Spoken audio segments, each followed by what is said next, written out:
नमस्कार मित्रांनो, आपल्या घराभोवती लावलेली झाडं केवळ सावली आणि ऑक्सिजन देत नाहीत, तर वास्तुशास्त्रानुसार ती आपल्या घराच्या ऊर्जेवरही परिणाम करतात. आज आपण बोलणार आहोत, फणसाचं झाड घराजवळ लावणं योग्य आहे का? योग्य दिशा कोणती? फायदा आणि तोटा, कोणत्या ठिकाणी लावू नये आणि वास्तुनुसार पाळायचे नियम. व्हिडिओ शेवटपर्यंत नक्की पहा, कारण शेवटी मी काही सोपे उपायही सांगणार आहे. फणसाचं झाड आणि वास्तुशास्त्र. वास्तुशास्त्रानुसार प्रत्येक झाडाची स्वतःची ऊर्जा असते. फणसाचं झाड मोठं, दाट आणि जड स्वरूपाचं असल्यामुळे ते स्थिरता आणि वजन दर्शवतं.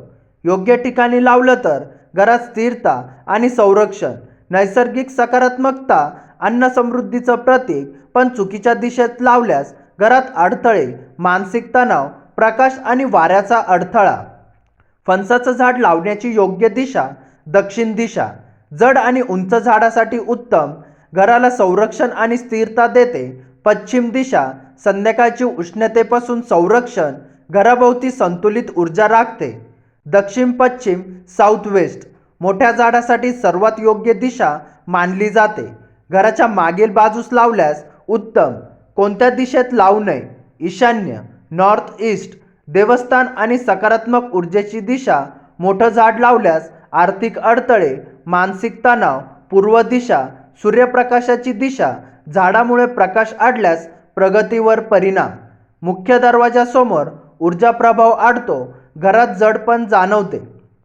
फायदे. नैसर्गिक सावली आणि थंडावा, घराभोवती हिरत वातावरण, फळांमुळे अन्न समृद्धीचं प्रतीक, पक्षी आणि नैसर्गिक जवळकी. तोटा आणि काळजी. मूळ घराच्या भिंतीजवळ वाढू शकतात.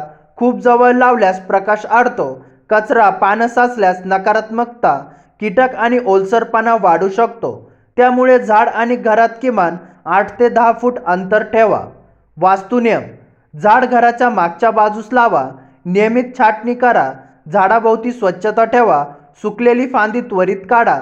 झाड देवघरासमोर नको. सोपे वास्तू उपाय. चुकीच्या दिशेत असेल तर झाडाभोवती स्वच्छता आणि प्रकाश ठेवा.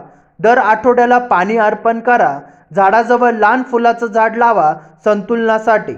मित्रांनो, फणसाचं झाड योग्य दिशेत आणि योग्य अंतरावर लावलं तर घरासाठी फायदेशीर ठरू शकतं, पण चुकीच्या ठिकाणी लावल्यास वास्तुदोष निर्माण होऊ शकतो. व्हिडिओ आवडला असेल तर लाईक करा, तुमचा अनुभव कमेंटमध्ये लिहा आणि अशाच वास्तू माहितीसाठी चॅनलला सबस्क्राईब करा. धन्यवाद.